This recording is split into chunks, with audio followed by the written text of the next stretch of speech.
All right, welcome back everyone to the 6th Annual Hemispheric Security Conference. Again, I'm your MC for the week, Brian Fonseca, and I serve as Director of the Institute for Public Policy at the Stephen J. Green School of International and Public Affairs. And I am absolutely honored to introduce a colleague, a friend, a mentor, and one of the most brilliant professors and intellectuals I know, former President of Costa Rica, Luis Guillermo Solís, who served as President of Costa Rica from 2014 to 2018. He currently serves as the acting director of the Kimberly Green Latin American and Caribbean Center, and he will introduce our very special guest and drive a fireside chat with the Vice President of Costa Rica. So President Solís, I kick it over to you. Muchas gracias, Brian. Muy buenas tardes para todas y todos.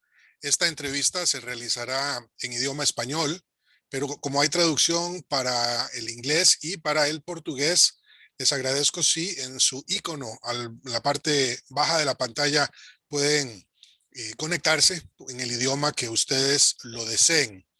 Tengo el gran honor y el privilegio de presentar a nuestra invitada esta tarde aquí en la Conferencia de Seguridad Hemisférica, la 6ª edición de esta conferencia. La señora vicepresidenta de Costa Rica, doña Epsi Campbell Barr, quien es economista, que ha tenido una larga experiencia en el desarrollo de organizaciones sociales en Costa Rica, pero también en Centroamérica y en la cuenca del Caribe. Fue fundadora del Foro de Mujeres para la Integración Centroamericana y también de la red de mujeres afrocaribeñas y afro-latinoamericanas. Doña Epsi, que como digo es economista, ha publicado varios libros y artículos sobre el tema de la democracia, la inclusión y el desarrollo económico de las mujeres y de las mujeres afrodescendientes en particular. Es también una militante de las causas en contra del sexismo y en contra del racismo, entre otras luchas que ha emprendido a lo largo de su carrera, tanto como activista como política. Fue diputada a la Asamblea Legislativa de Costa Rica y también como intelectual. Doña Epsi, muchísimas gracias por acompañarnos esta tarde. Muchísimas gracias, presidente Solís. Es para mí un honor estar participando en la Conferencia Hemisférica de Seguridad. Muchas gracias. Vamos a empezar esta conversación que tendrá como tema principal las amenazas a la seguridad en Centroamérica y de manera más general en la cuenca del Caribe. Reflexionando sobre cuáles son esas principales amenazas, doña Epsi, tanto aquellas que podríamos llamar estructurales, que tienen que ver con la economía, fundamentalmente con los procesos productivos y con la organización social, como aquellas más coyunturales, que se derivan de factores políticos y que tienen mucho que ver hoy con la pandemia del COVID-19. Pero en su opinión, ¿cuáles son estas amenazas mayores que enfrenta nuestra región? Muchísimas gracias. Yo me voy a referir a 5 de las amenazas que considero son fundamentales. En primer lugar, quisiera abordar aquellas que considero las amenazas estructurales e históricas. Y yo quisiera decir que sigue siendo la región, esta región de Centroamérica, el Caribe, todavía América Latina, seguimos atravesando serios problemas relacionados con la consolidación democrática. Y quisiera realmente ahí decir que Centroamérica y la cuenca del Caribe, y cuando pienso que hace 35 años se firmaron los acuerdos de paz en Centroamérica, hace 30 años se firmó el protocolo de Tegucigalpa, y 5 de los 8 países del sistema de integración centroamericana estamos en el contexto de la conmemoración de 200 años de vida independiente. Seguimos atravesando unos problemas estructurales en materia de democratización, en materia de consolidación de las estructuras jurídicas que nos permiten tener un marco que garantice la estabilidad necesaria. Y por supuesto no hemos logrado lo que es una cuestión básica para la vida de las personas, que es la prosperidad económica con distribución, porque realmente creo que eso es un problema crónico. El otro, en términos de las perspectivas de género, y yo quisiera hablar aquí que tenemos problemas estructurales en cuanto a las brechas entre las mujeres y los hombres que se han agravado de manera profunda con la pandemia del COVID-19. Pero ya de por sí teníamos niveles de participación económica de las mujeres que rondaban hasta 30 puntos porcentuales menos que para los hombres en la región. El propio estado de la región habla de niveles de participación de los hombres con respecto a las mujeres en el año 2013 de 40%. O sea, estamos hablando que la región está desperdiciando una cantidad de conocimiento, de capacidades, de creatividad del 50% de la población. Además, las tasas de desempleo que han sido catastróficas, históricamente malas, pero ahora con la pandemia tremendas, ha hecho que las brechas entre el desempleo entre las mujeres y los hombres puedan estar por encima del 10%. Estamos hablando ya de un tema que si pensamos en el crecimiento económico post-pandemia, tenemos que pensar en acciones concretas de incorporación de las mujeres. También me parece importantísimo plantear los temas de la pobreza. Como no tenemos un crecimiento económico que distribuya, como tenemos problemas de brechas estructurales entre mujeres y hombres, como tenemos un problema de concentración del desarrollo, también tenemos un tema de pobreza que para la región se convierte en inaceptable. Estamos hablando de 47% de personas viviendo en pobreza, según los datos oficiales más recientes en los últimos 5 o 6 años. Tenemos unos datos de exclusión y de indigencia que realmente nos sorprenden todos los días y que nos hacen pensar cómo hacemos para virar el carro del desarrollo en nuestra región.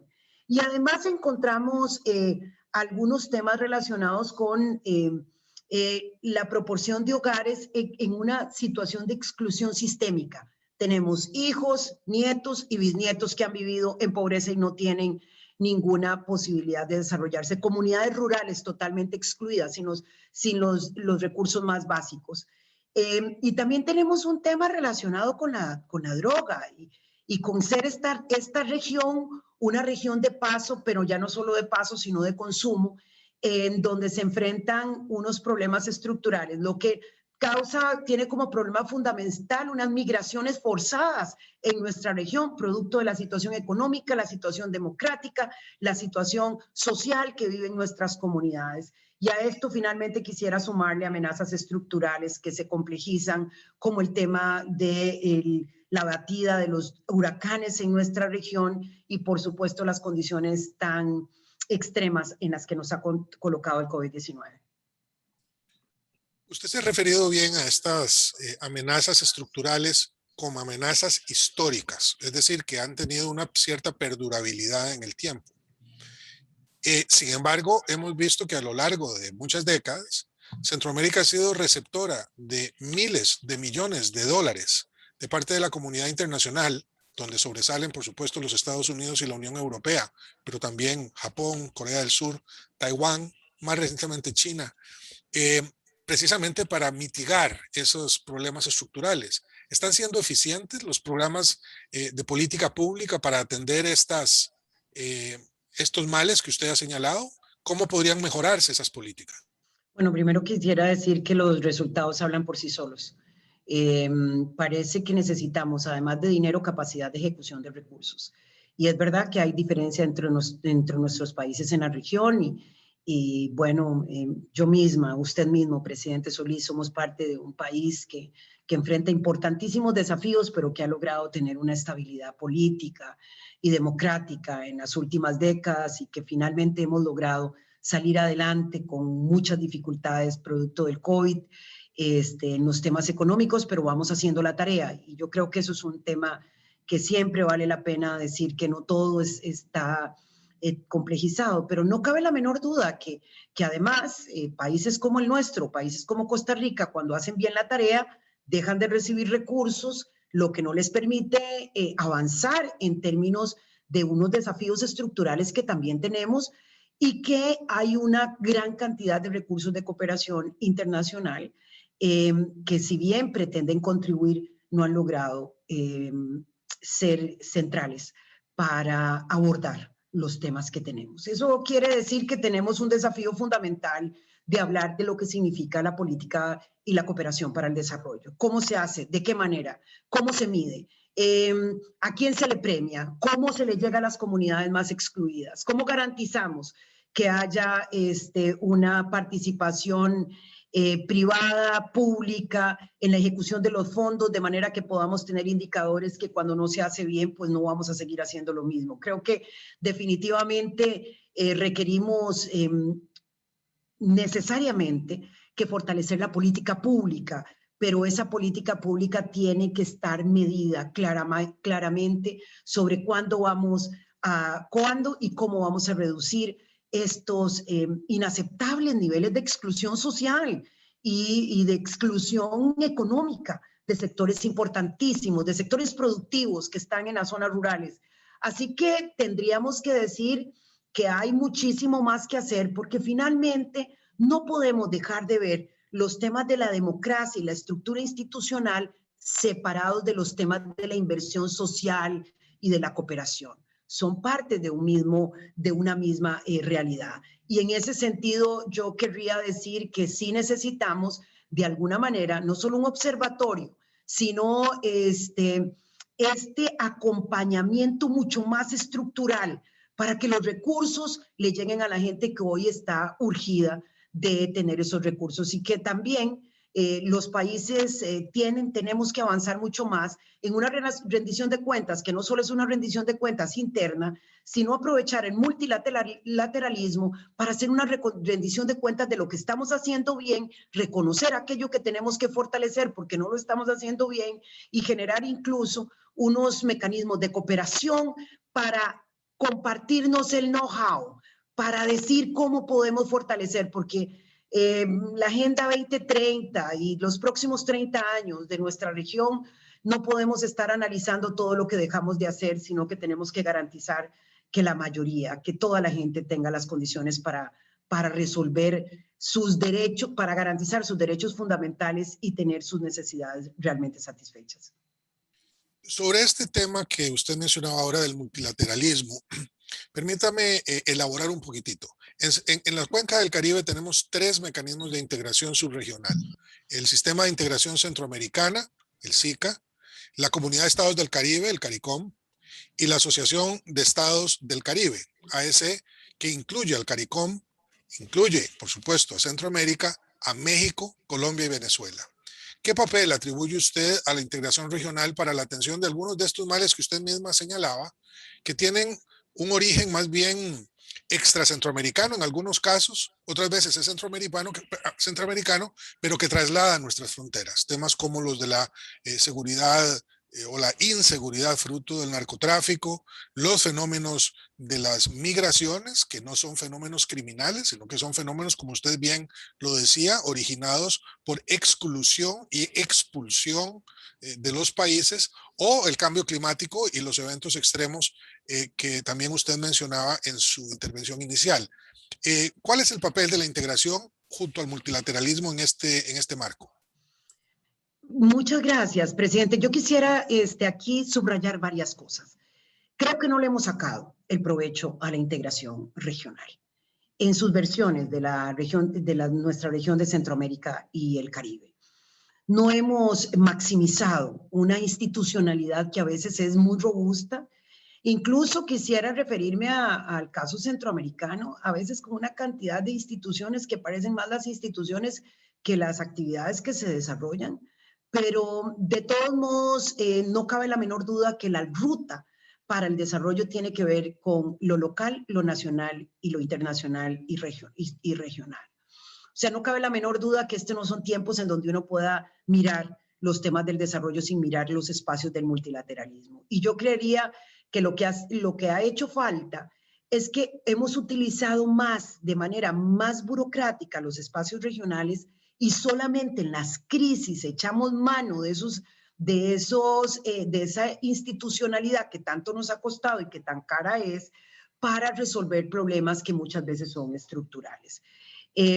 Definitivamente que la apuesta tiene que ser no fortalecer el mecanismo como mecanismo, sino la utilización de los mecanismos multilaterales como una ruta de solución de problemas que son estructurales. Los problemas del cambio climático no hay posibilidad de mirarlos hasta donde llega mi frontera y lo demás no me interesa. Esos son problemas y principalmente cuando pensamos en toda la cuenca del Caribe y la vulnerabilidad a la que estamos siendo expuestos. Y aquí tenemos que decir, no solo por lo que hemos hecho nosotros, digamos, esto tiene que ver más bien con las consecuencias del cambio climático que la factura las pagan unos, aunque otros fueron los que ocasionaron los problemas. Estos temas tenemos que abordarlos muchísimo más, pero desde la perspectiva de lo regional, y se hace en tiempos de emergencia. De ahí, lo primero es fortalecerlo. Lo segundo es tener un liderazgo real, digamos, ¿qué es lo que pasa con los organismos multilaterales? Cuando los liderazgos no son liderazgos suficientemente fuertes y convencidos de la necesidad que de los espacios que que van a llenar estas instituciones internacionales o estos acuerdos internacionales, esta institucionalidad centroamericana, esta caribeña y etcétera, cuando no tenemos el liderazgo, desperdiciamos una cantidad de recursos. Entonces yo quisiera llamar la atención sobre la necesidad que tenemos de fortalecer los liderazgos necesarios con la institucionalidad.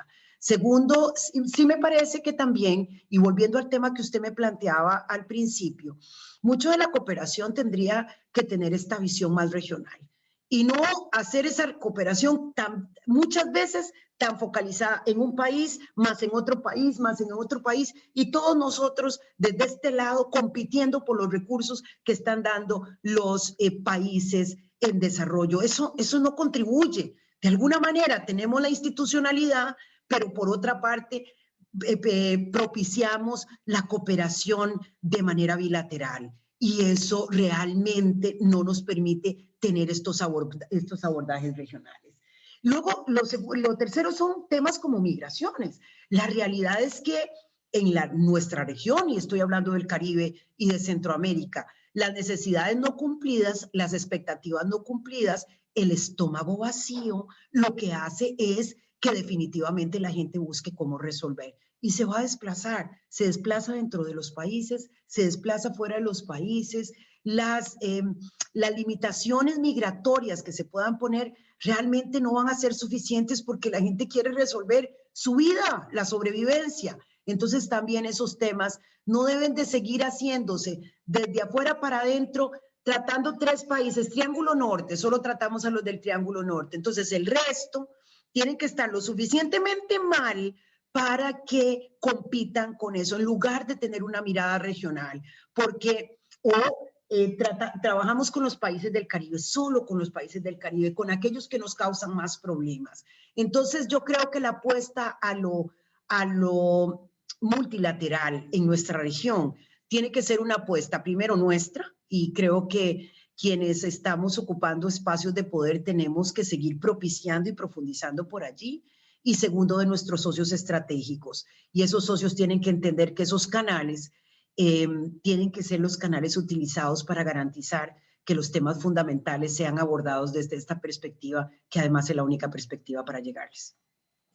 Es interesante el tema de migraciones, señora vicepresidenta, porque siempre cuando se habla de migraciones en los espacios de seguridad, se piensa mucho en las migraciones sur-norte y lo que eso significa para los países que reciben población migrante, cuando en realidad, como usted y yo lo sabemos, por la propia experiencia de Costa Rica, hay mucha migración sur-sur.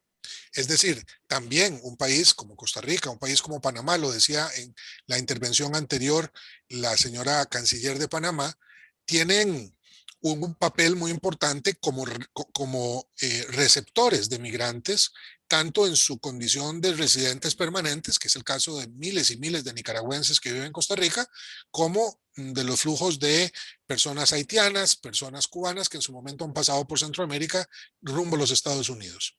¿Por qué no nos cuenta usted un poquito sobre la experiencia que han tenido durante los últimos años sobre el tema de las migraciones hacia el sur y las implicaciones que esto tiene? Porque alrededor de la cuenca del Caribe, también este tema de las migraciones es un tema caliente, de Venezuela hacia Trinidad y Tobago, de Cuba hacia otros países, y por lo tanto un peso importante, tanto de orden financiero como más importante, me parece a mí todavía, de naturaleza ética y humanitaria con estas poblaciones que se desplazan. Bueno, a mí me parece fundamental que entendamos el tema de las migraciones, porque tal vez así vamos a poder entender el tema del multilateralismo y de la internacionalidad de los problemas sociales en nuestra región. Primero, países como el nuestro, como Costa Rica o como Panamá, se convierten en el norte de los países del sur. Cuando el migrante solo puede moverse a pie, cuando el migrante no tiene cómo pagar, cómo llegar a otro lugar, se va al lugar que tenga más cerca, que le pueda brindar alguna oportunidad. Y bueno, nosotros somos un ejemplo de eso. Costa Rica es un ejemplo de eso, pero presidente Solís, usted lo sabe claramente. No solamente son los nicaragüenses, que son decenas de miles, que contribuyen además de manera muy importante para el desarrollo de nuestro país, que realizan una serie de actividades que son fundamentales para el crecimiento económico en materia de agricultura, en materia de construcción, en materia de servicios domésticos, en materia de seguridad, etcétera.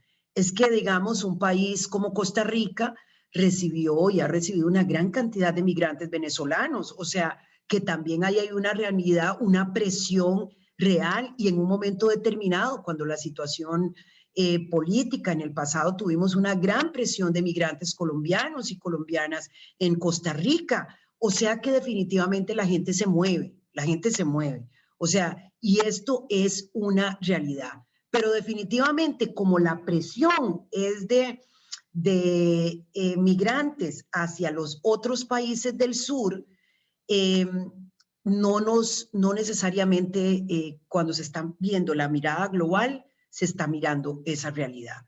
Y bueno, en efecto, el Triángulo del Norte presiona a los Estados Unidos, pero nosotros cada vez tenemos una presión también de mismos centroamericanos y centroamericanas que si no se pueden ir al norte, vuelvan a mirar el sur. Y entonces tenemos una realidad que nos obliga a empezar a ver estos temas como unos temas mucho más estructurales. Y esa presión implica que lo miremos también regionalmente. Costa Rica hace todo lo que está en sus manos para garantizar todas las condiciones que se pueden, que se le deben de garantizar a las personas migrantes, pero Costa Rica no puede solo, no es posible.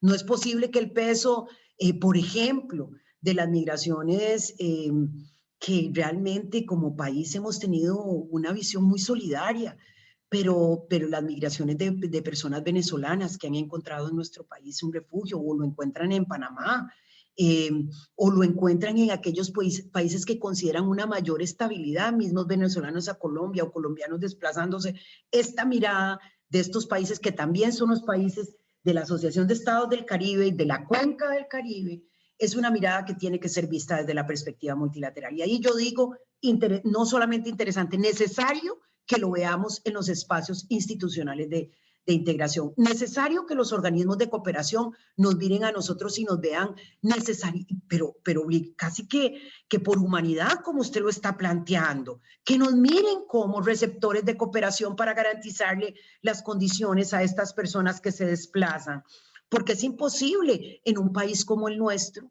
Y hablo de Costa Rica porque es la experiencia que tengo más a mano, pero pongamos cualquier país. Si tenemos dificultades todavía para llegarle a toda la población, ¿en qué condiciones podemos estar presionando y presionando más para que con los escasos recursos que tiene el erario público pueda atender una población muchísimo más grande que la población nacional? Entonces es allí donde yo sí que entendería que espacios como este tienen que servir para que escuchen que la realidad es bastante más compleja y que de alguna manera los y las migrantes que se quedan en el sur son migrantes que no están llegando a los Estados Unidos, por ejemplo, a generar presión migratoria, y que esa compensación debería ser una compensación de recursos para el desarrollo que nos permitan de verdad no solamente continuar con la senda del desarrollo económico, sino garantizar desarrollo social y evitar conflictos, porque finalmente después, cuando no se solucionan los problemas, empezamos a mirar las consecuencias de xenofobia, discriminación, exclusión, etcétera. Usted se refería con toda propiedad al tema de las migraciones como un tema que trasciende las fronteras de los países. Es el más claro probablemente de todos los ejemplos que podamos buscar, pero hay otro. Hay otro que es además perverso y que afecta y que sigue, porque sigue las rutas de la migración, que es la del crimen organizado transnacional y particularmente la trata de personas y especialmente de mujeres. Y usted es mujer y pocas personas como usted pueden decirnos qué significa eso, porque también en ese marco hay una obligación internacional que hasta el momento ha sido insuficiente. ¿Cómo detener ese pavoroso tráfico humano? Nosotros en español decimos trata y tráfico. En inglés esto no necesariamente es así, porque no se hace la diferencia. Se habla nada más de tráfico. Pero, ¿cómo hacer para que podamos poner más luz sobre este tema y particularmente en la situación de mujeres y niños que tienen una experiencia migratoria completamente diferente, pero que además son manipulados por estas redes de crimen organizado que no solamente, a las cuales no solamente se puede atender con buenas palabras, ¿verdad? Bueno, presidente, yo quisiera decir dos cosas que son súper tristes, ¿verdad?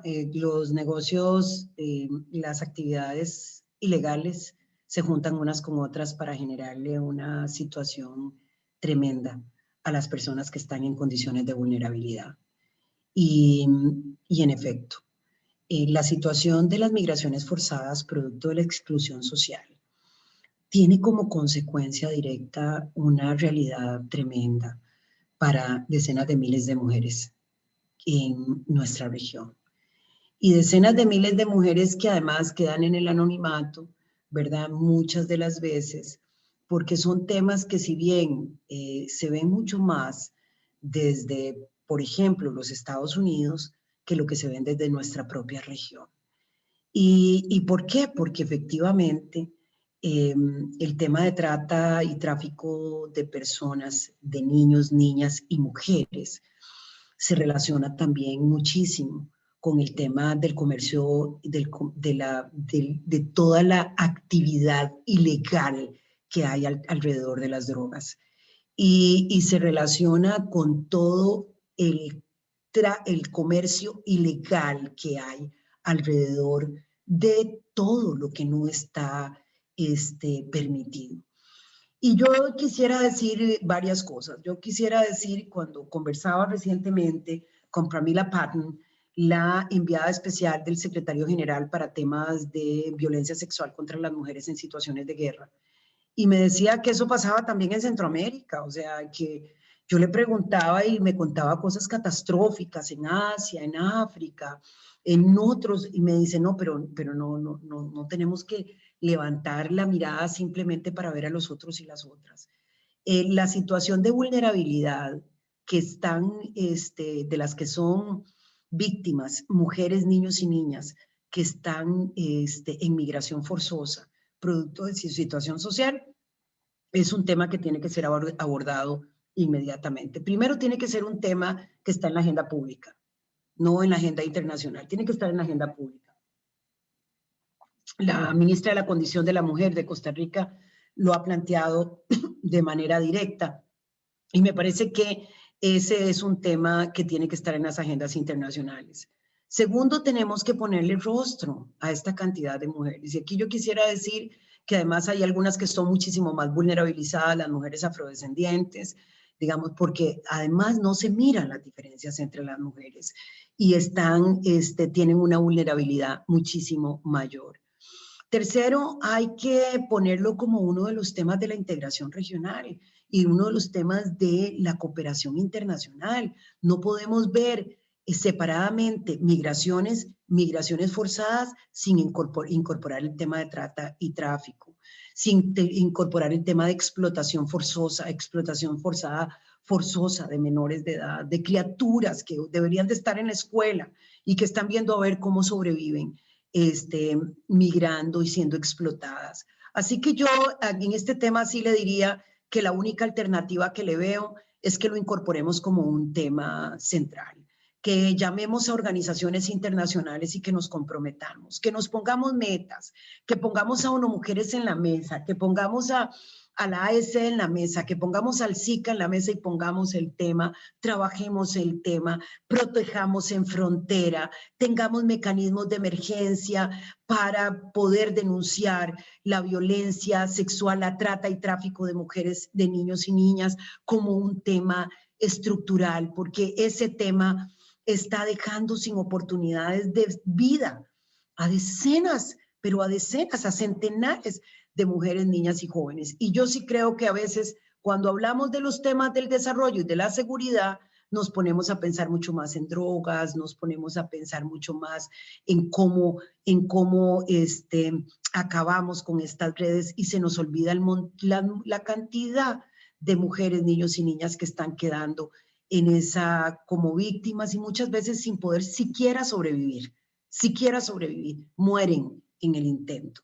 Así que es la única manera, o lo atendemos regionalmente o vamos a seguir siendo como testigos y testigas silenciosas de una realidad que le está robando la vida a decenas de personas en nuestra región. Muchas gracias por su respuesta tan amplia. Casi lo dice usted y no lo dijo, pero lo voy a decir yo. Usted va a decir cómplices también. Y yo creo que sí lo somos, ¿verdad? Porque a pesar de que directamente no estamos participando de esas actividades horribles, el ser expectativos, estar a la expectación de que pasen cosas y no intentar hacer cambios, siempre conlleva esa posibilidad. Pero yo quisiera volver al tema de la discriminación y de las políticas públicas, porque aunque usted es mucho menor que yo, formamos parte de una generación que hablamos siempre de lo holístico, ¿verdad? Que hay que hacer una aproximación integral, y eso llevó a conceptos muy amplios como el de seguridad democrática, por ejemplo, o el desarrollo sostenible, en donde por querer abarcarlo todo, uno al final terminaba abarcando poco.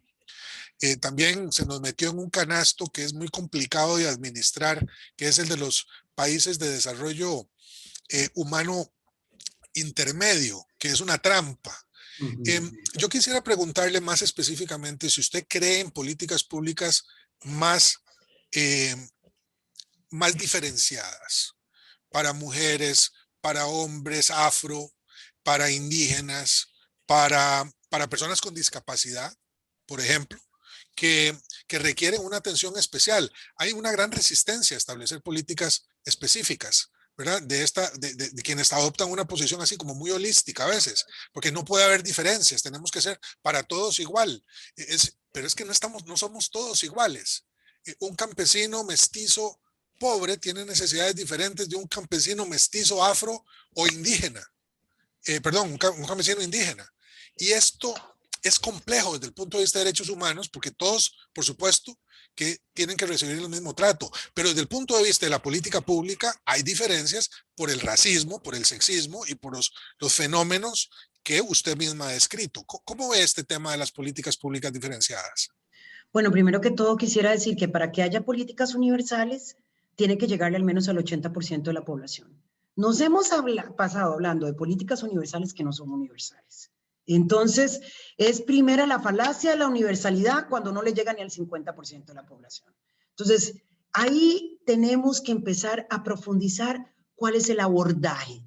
Cuando usted habla de que tenemos una política universal de educación, es que al menos el 80% de la población tiene y le llega a esa política. Y entonces ahí nos podemos ir a las especificidades. Hemos vivido en una región donde la universalidad a veces no le llega al 50%, entonces empezamos a cuestionarnos de qué se trata. Pero además, no queremos ver lo que es obvio. Yo realmente cada vez me sorprendo más. Cuando estamos hablando de biodiversidad, nos sentimos súper bien diciendo que tenemos que salvar esta especie, esta otra, porque la condición de la naturaleza es la diversidad. Pero ¿y esa es la condición humana? ¿Por qué en la condición humana queremos tratar a todas las personas como si estuvieran en las mismas condiciones? Como si estuvieran en la misma realidad. Es que no lo estamos. Es que simplemente la historia ha marcado que unas personas estén en una situación y otras en otra.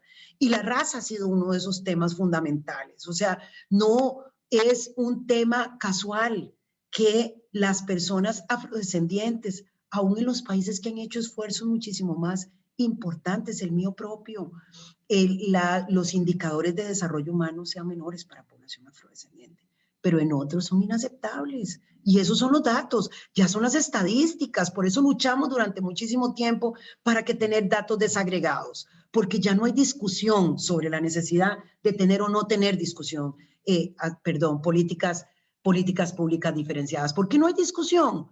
Porque los datos dicen que la realidad es diferenciada, que si usted nace mujer indígena en Centroamérica, tiene muchísimo menos probabilidades que cualquier otra mujer de tener un título universitario. Ya está escrito, ya está el dato, ya no tenemos que decir, ¿y por qué tenemos que hacer una política especial para mujeres indígenas? Puesto que porque no tienen posibilidad de tener acceso siquiera en las mismas condiciones a la escuela primaria, a la secundaria. Entonces, ¿se requieren políticas públicas diferenciadas? Sí, más sí, más sí. Y se requieren que en todos los temas, si tenés una política universal de alfabetización, tenés que tener una perspectiva diferenciada para aquellos grupos que están en condiciones de mayor desventaja. Y ya tenemos los datos para eso. Si nosotros sabemos que en las zonas rurales el acceso al crédito para los pequeños productores que están, digamos, haciendo todo su esfuerzo para los mercados y necesitan dinero, tenemos que hacer una política de acceso al crédito que considere esas condiciones. Pero si además sabemos que las mujeres productoras rurales no tienen ninguna posibilidad de acceder al crédito y queremos que produzcan y queremos que esa comunidad empiece a generar riqueza, no hay otra forma más que darles plata a las mujeres rurales para que desarrollen sus negocios. Entonces yo creo que ya esa mentira de la universalidad, porque ha sido una falacia en Centroamérica. ¿Y sabe por qué es una falacia? Porque los datos nos dicen que hay países en donde todavía el 50% de la gente vive en pobreza. Claro, los más pobres de los pobres son indígenas, afrodescendientes, ¿verdad? Comunidades que tienen una característica. El mejor ejemplo son la situación de las mujeres. Y ahora estoy hablando como si las mujeres fuéramos un solo grupo. Entonces sí creería que se requieren acciones y en algunos casos políticas universales, yo diría, con enfoque diferencial y en otro, políticas específicas para las poblaciones, ¿verdad? Que nos permitan abordar, y estoy hablando de personas con discapacidad, estoy hablando de personas afrodescendientes indígenas, estoy hablando para mujeres, estoy hablando incluso para población con identidades sexuales diversas, que no son heterosexuales y que enfrentan dificultades particulares. O sea, aceptemos que la diversidad humana es la característica y que las identidades marcan las posibilidades de tener derechos a algunas personas y que si no hacemos un abordaje que nos permita llegar a quienes están más atrás en la línea, lo que estamos haciendo es ensanchando las brechas. Solamente cuando lo reconozcamos nos vamos a dar cuenta en dónde hay que poner los recursos. Así que creo que ya tenemos más datos y que seguimos procurando datos. Los institutos de estadística tienen que recoger datos diferenciados. Las instituciones de salud tienen que tener datos diferenciados, porque es la única manera de resolver los problemas para aquellos grupos que han tenido que esperar tanto. Gracias. Quisiera invitar a nuestra audiencia que si quieren pueden mandar sus preguntas al icono de Q&A para trasladarlas a la señora vicepresidenta Epsi Campbell. Ya hay 3, una de las cuales tenía que ver precisamente con la información y la gestión de información de don Alexander Villafuerte. Yo creo que la señora vicepresidenta ha dicho que sí, se necesita más información, pero ya hay mucha y que se puede recurrir a ella. El señor Alan Cárcamo hace una pregunta que luce muy inocente, pero que es capital, y es, bueno, ¿quiénes son los responsables de hacer esas políticas? ¿Verdad? Bueno, son los políticos, pero además, ¿qué espacio corresponde a la empresa privada y al sector social? No en la formulación de las políticas, que claramente es responsabilidad de las y los políticos, sino también en la gestión, digamos, de la cosa pública, en donde participan de nivel más básico, probablemente por medio del pago de impuestos, si es que pagan. La otra cosa que quisiera también ya plantearle yo para hacia adelante es la pregunta de Jacob Ritzler, quien dice que en Nicaragua el tema de la del tráfico y trata de personas aumentó mucho en los últimos años. Nicaragua cayó muchos puntos en las listas que el Departamento de Estado publica. Pero es el tema del autoritarismo. Tenemos en América Central una dictadura, que es la dictadura en Nicaragua. Tenemos un gobierno que va por un camino que no nos gusta mucho, que es el de la autocracia en El Salvador. Y tenemos la realidad de Venezuela que nos afecta, como usted lo dice, entre otras cosas por el tema de las migraciones. ¿Cómo afecta a lo político este fenómeno de la seguridad, o mejor dicho, cómo aumenta la inseguridad en la región? Bueno, me refiero rápidamente. Lo primero es que yo sí creo que en este tiempo los límites de unos y de los otros cada vez están más difusos. A mí me parece que para hablar de seguridad tenemos que hablar desde nuestras responsabilidades de gobierno, desde la academia, como ustedes lo están haciendo en este tipo de conferencias de intercambio de conocimiento y de análisis, pero también desde el sector privado cuando estamos pensando en inclusión.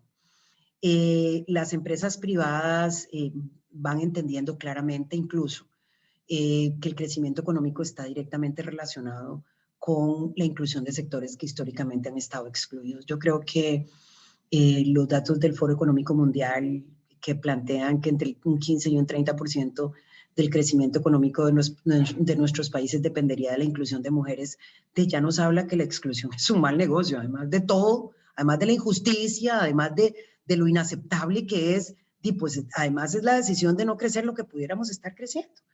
Y entonces ya vemos cada vez más empresas comprometidas con incorporar políticas de inclusión de la diversidad.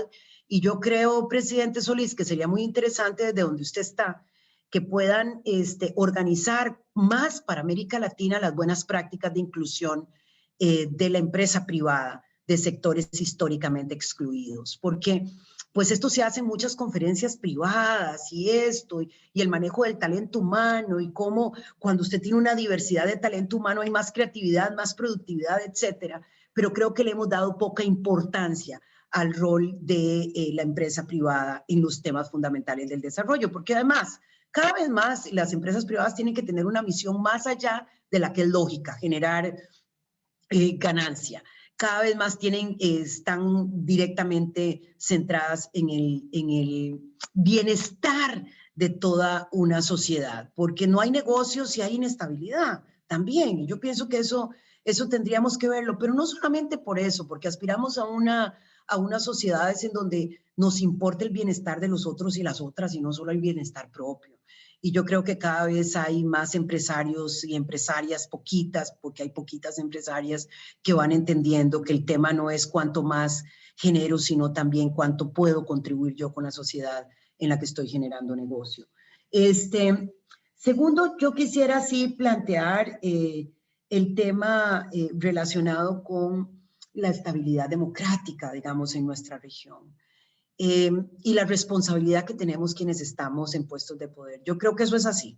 Digamos, yo creo que cuando uno tiene un espacio de poder, tiene que propiciar los cambios que estén a su alcance. Yo misma en el gobierno de Costa Rica coordino por delegación del presidente Alvarado un programa de empoderamiento económico de las mujeres y coordino un programa para afrodescendientes y coordino un programa de inclusión de la zona norte de nuestro país, porque al final la política pública es haciéndola, es tomando decisiones, es utilizando el poder para transformar la vida de la gente. Y entonces aquí, como bien usted dice y como lo han planteado, no es que uno puede mirar, hacer el análisis y luego decir, bueno, pero eso no me toca, nos toca a quien no nos toca.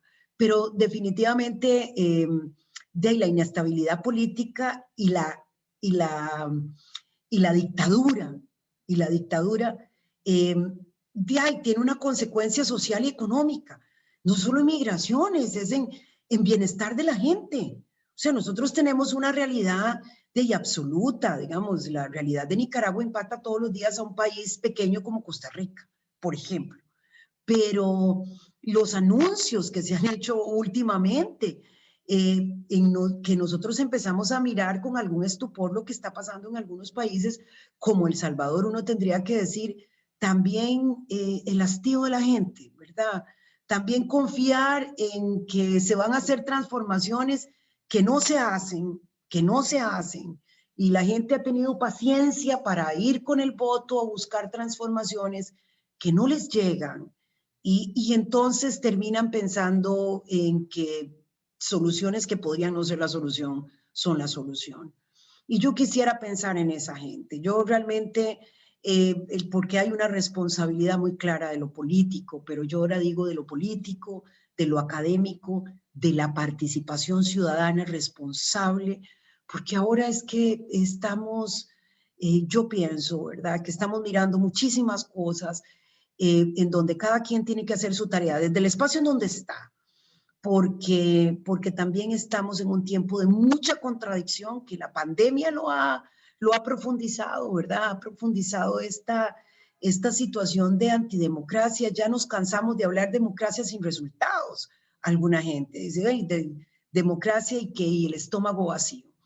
Y eso no justifica para nada, digamos, para quienes somos demócratas, no podemos siquiera por un momento justificar nada que no sea democrático. La democracia sigue siendo la mejor alternativa de todas las que tenemos y hay que trabajar para que tenga mejores resultados y mejor rendición de cuentas y más participación ciudadana y tener una empresa privada más responsable, no solo que pague impuestos que tiene que pagar, sino que se comprometa con el bienestar de nuestros países. Estamos en tiempos de una transición económica, política, social, de salud, climática. Estamos en unos tiempos de transición muy complejos, en donde requerimos hacer nuevos pactos sociales. Y yo creo que no hay otra forma. Y que tenemos que hacer el pacto, los nuevos acuerdos. Son acuerdos en donde personas como yo y personas como otras, ¿verdad? Mujeres, afrodescendientes, indígenas, personas productores de los sectores rurales y productivos más pequeños estén en una mesa para también que se les escuche y que se les ponga atención, porque no es posible, digamos. El costo de la no democracia en un país lo paga otro. Y al final, por eso es que esta posibilidad que ustedes tienen de debatir de estos temas nos vuelve a poner en el tema real. Nos importa la democracia en Nicaragua, nos importa lo que pasa en Centroamérica, nos importa lo que pasa en nuestros países y también entender que otros países pueden hacer observaciones sobre el nuestro y sin creer que es que hay unos que tienen autoridad y los otros no tienen autoridad. Esa no es, en este tiempo donde las fronteras de la información se han roto, tenemos que entender que la construcción conjunta de nuevas sociedades pasa por lo nuestro, pero también por escuchar y atender las demandas de quienes nos están diciendo tal vez que no estamos haciendo las cosas como debemos. En una conferencia hemisférica de seguridad, dos imágenes que llegan casi de manera automática son la de los ejércitos, por una parte, y las fuerzas de policía, que constituyen una parte esencial del aparato de seguridad de los estados latinoamericanos y caribeños. Costa Rica no tiene fuerzas armadas. ¿Qué lecciones deriva usted de esa realidad? ¿Son lecciones relevantes para América Latina o este es un tema muy específico de Costa Rica que no siquiera debería de ser discutido, sino más bien visto como una rareza en un museo de la historia? No, yo pienso que nosotros tenemos que volver los ojos a un modelo como el costarricense y aquí permítanme hablar como costarricense. No, digamos, si nosotros gastamos plata en una seguridad que luego le tiramos a la gente a la calle para que no demande las cosas elementales que están prometidas en una constitución política, en lugar de utilizar esos recursos para el bienestar de la gente, no lo estamos haciendo bien. Yo creo que el tema de la seguridad interna que tenemos que garantizar no debe de pasar por la utilización de un exceso de recursos que nos deja por fuera necesidades más elementales de nuestros países. Yo aspiro a que Costa Rica no siga siendo una rareza, a que cuando decimos que en qué queremos la seguridad, que sea seguridad ciudadana, que realmente empecemos a pensar que sí vale la pena invertir una gran cantidad de recursos hoy, 71 años después, 72 años después de la abolición del ejército en Costa Rica. De ahí hay algo que nos diferencia del resto de Centroamérica en términos de indicadores. No lo hemos hecho perfecto, por supuesto, tenemos un montón de desafíos, pero hay una diferencia y es una diferencia que tenemos que observar. Y yo con todo respeto sí pienso que tenemos que repensarnos en cómo invertimos la plata y cómo cobramos el dinero para invertir en qué. Las constituciones de nuestros países no deberían de ser una promesa para los ciudadanos y ciudadanas, deberían de ser una realidad. Y nosotros tenemos que pensar en que la inversión social es la mejor inversión en seguridad. La inversión en la calidad humana de la gente es la mejor inversión en seguridad. Que los lugares que tienen mayores índices de inseguridad, que los muchachos que están siendo literalmente secuestrados por las bandas del narcotráfico y de la delincuencia son los que están en los barrios más pobres. Son ahí es donde está el caldo de cultivo de todo eso. O sea, que nosotros no podemos seguir cerrando los ojos y creyendo que no asumiendo eso vamos a poder hablar de seguridad. No es posible, no es posible. Entonces, creo que este es un tiempo para pensar cómo invertimos, cómo abordamos las dos cosas simultáneamente, porque tenemos temas de inseguridad que tenemos que abordar en el hoy y en el ahora, pero cómo apostamos para que el desarrollo social y económico de decenas de miles, de millones de personas excluidas en nuestra región, la inversión en estos seres humanos es nuestra mayor garantía de seguridad en el futuro. Y entonces estamos hablando ya ahora sí de cosas que en serio, que no solamente tienen la mirada coyuntural, sino que tienen la mirada del futuro. Yo estoy pensando en tantos muchachos, y ahora estoy hablando en masculino, hombres que desde muy niños están siendo capturados, así, tomados fácilmente por esas redes, porque les dan unas oportunidades y no les importa cuándo se van a morir. O sea, si van a morirse en 1, en 2 o en 5 años, no les importa, porque ellos no tienen nada, no tienen ni pasado que referirse y el futuro puede ser el inmediato. De esas criaturas que tienen que estar en la escuela, que tienen que estar con conectividad, que tienen que estar haciendo deporte, que tienen que estar haciendo arte, que tienen que estarse desarrollando como seres humanos, tal como lo promete la Constitución y los convenios internacionales. Esas criaturas que hoy están siendo capturadas por las redes del narcotráfico y delincuencia, ¿cómo nosotros las vamos a capturar? Con las redes de educación, de salud, de oportunidades. Ese es el desafío realmente de la seguridad de largo plazo. Nos están preguntando nuestra audiencia sobre la necesidad de aproximaciones más multidisciplinarias, es decir, que no sean solo desde el ámbito de la seguridad. Incluso don Alexander Villafuerte, en una segunda pregunta, habla sobre los temas de territorialidad, es decir, diferenciar territorialmente las políticas, incorporar a los gobiernos locales, y esto en temas tan complicados como como el de la narcoactividad, que es uno de los temas más fuertes que afectan la seguridad centroamericana. ¿Usted cree que el narcotráfico es la principal amenaza a la seguridad, a la soberanía, perdón, de los países de la cuenca del Caribe? ¿Hay margen para una política multidisciplinaria en materia de seguridad que no sea la militar, digamos, o la de la represión, que es la usual? ¿Está usted a favor de la legalización, por ejemplo, de las drogas como una de las posibilidades que se plantean hoy? Tenemos ya poco tiempo para discutir todos estos temas que son muy grandes, pero le dejo ahí a usted varias preguntas para que podamos extendernos unos 2 o 3 minutos todavía. Ok, perfecto. Yo voy a hacer un abordaje muy general. Bueno, pienso que sí, que no hay forma, digamos, no hay forma de ver el problema por pedacitos. Pienso que sí, que el narcotráfico atenta contra la soberanía de los países, pero no es lo único.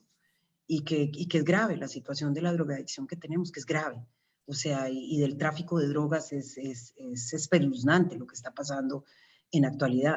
Pero si seguimos atacando la coyuntura y la realidad sin mirar cuáles son las causas, pues vamos a seguir en esto para toda la vida. O sea, creo que tenemos que empezar a mirar la ciencia. A mí me parece que vale la pena que tomemos de referencia todos los debates que se han hecho internacionalmente sobre las drogas en las mismas Naciones Unidas, sobre diversos abordajes, y tienen que ser abordajes multidisciplinarios. No hay ninguna otra forma de hacerlo. Uno tiene que atacar lo que está sucediendo en el momento presente, pero si sigue en ese momento presente siempre nos va a ganar, porque el presente de hoy es el pasado de mañana, ¿verdad? Y mañana es el futuro de hoy, ¿verdad? Entonces nosotros no tenemos ninguna posibilidad de no hacer simultáneamente varias cosas. O sea, tiene que ser multidisciplinario, tenemos que entender que el abordaje territorial es fundamental. Nosotros vivimos en un país muy pequeño y entonces cuando uno piensa en territorio, pues para quienes viven en países muy grandes es más difícil, pero definitivamente esto pasa por al menos tener a los 5 actores fundamentales. Obviamente gobiernos locales, obviamente sociedad civil, obviamente el sector productivo, la academia y el gobierno central. Nosotros ya tenemos que estar permanentemente en estos espacios de diálogo y concertación que nos permiten no solo dialogar por dialogar, sino para llegar a acuerdos que tengan sustento y raíz en los espacios, ya sea por situaciones particulares o en situaciones más estructurales como los consejos económicos sociales y esto, que nos permitan ir mirando los temas. Y yo creo que además tenemos que tener esperanza. Yo quiero terminar planteando que sí, la realidad es súper desafiante, que no, que cuando uno mira alrededor, una quiere decir, y todo esto se agravó con la pandemia, digo.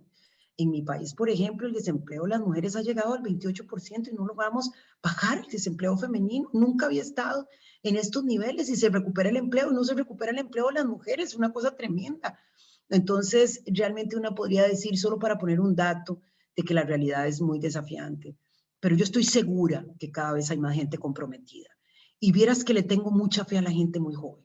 Yo veo que la gente más joven es una gente más empática, que es una gente que se pone en los pies de los otros y las otras, que no tiene que sentir discriminación para ponerse en los pies del que está discriminado, que tiene una mirada más amplia. Cada vez la gente más joven tiene una mirada más amplia. Esa generación está más comprometida con el ambiente, con el cambio climático, con los derechos de las mujeres. Los hombres más jóvenes los veo más empáticos con los derechos de las mujeres, entienden más lo de la diversidad, tienen menos esta cosa de estar juzgando al otro o a la otra, que es diferente. Yo a esa generación, presidente, yo le he llamado la generación de la luz. Y yo pienso que además estamos caminando en esa luz, en esa cosa que se va abriendo, ¿verdad? Y por eso he dicho que estamos en un parto, estamos en el parto de la nueva generación y tenemos que hacer lo que usted está haciendo y lo que todo mundo, lo que todos podemos hacer es generar debates, acuerdos, empezar a mirar en dónde están los problemas para generar soluciones.